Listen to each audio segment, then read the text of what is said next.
होई जाला जिंदगी बेकारे हो दिलवा टूटले पजननी टूटले पजननी अच्छा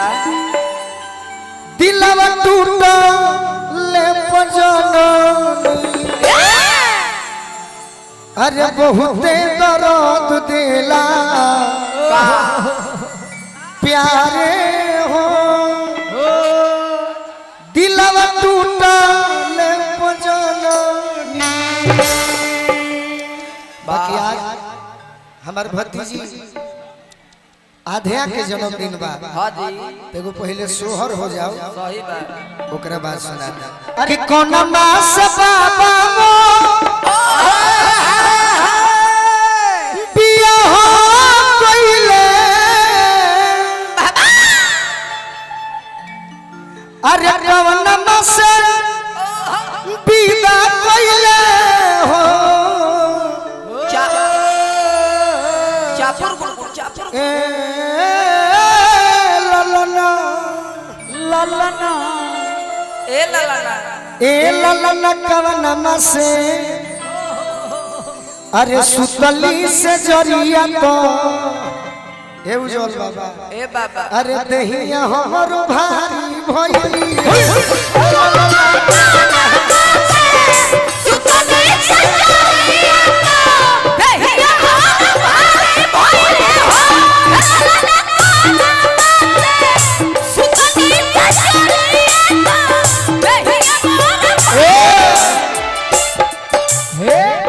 कौन मास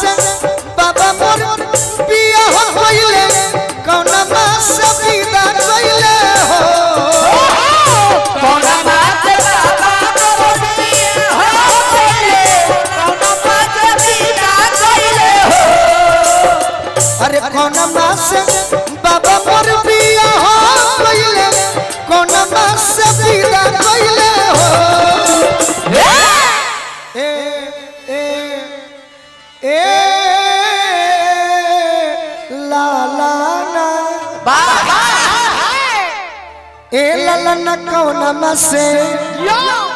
अरे सुतली से जरिया तो अच्छा अरे दहिया हमरो भारी भइली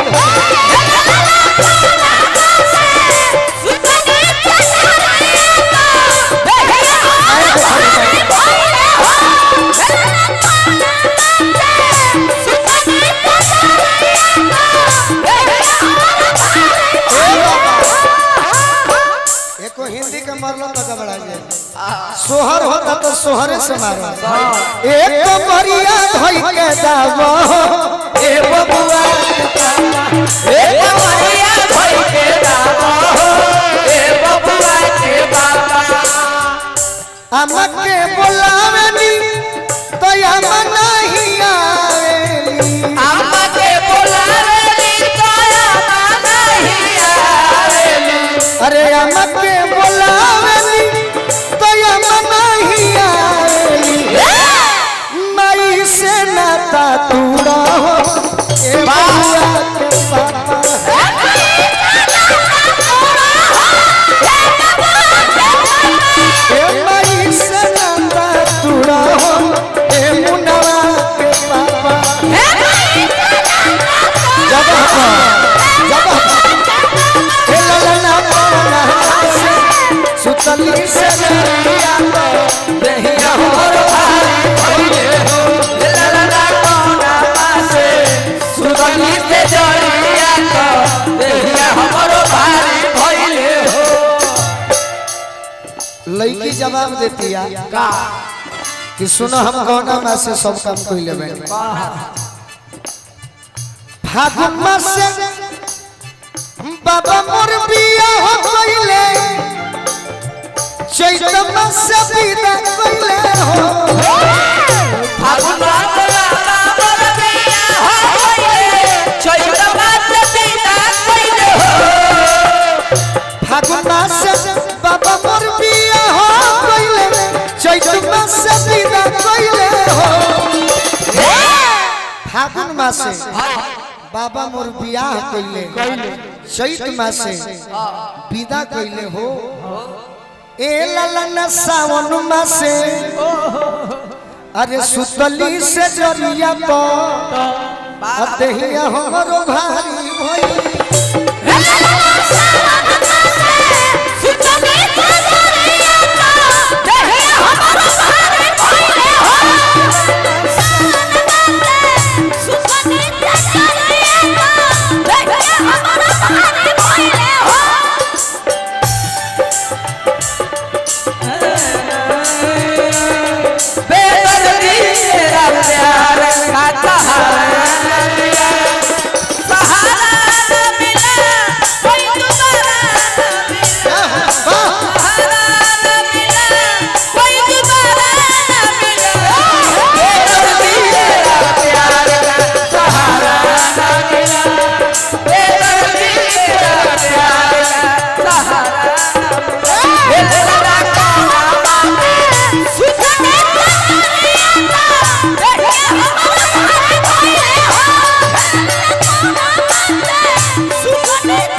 आशीर्वाद रूप में सब कलाकार के तरफ से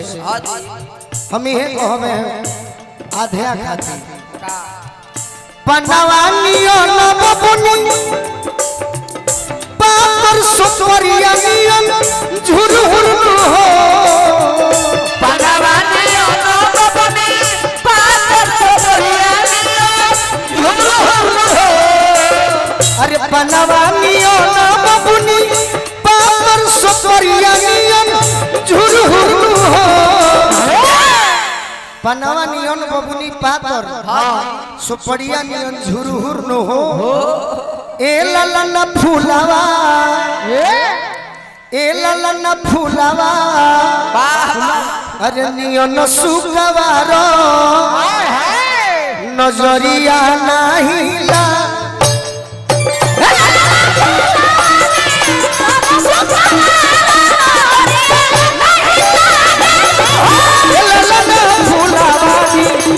न सुगवारो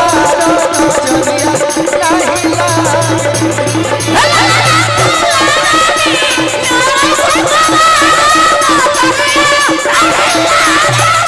अरे कौन मासे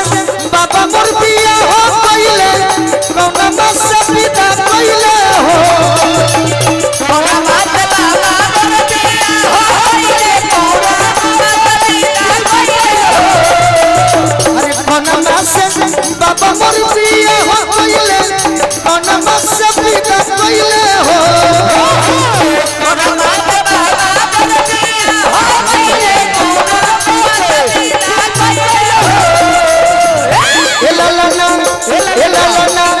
ए ललना कौन मासे सुतली से जरिया को देहिया हमरो भारी भइल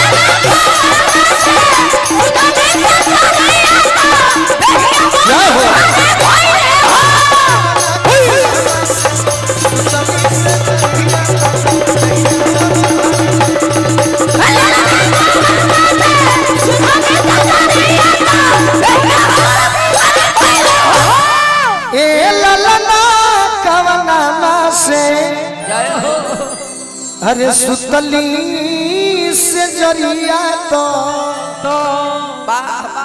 दहिया हमरो भारी भइल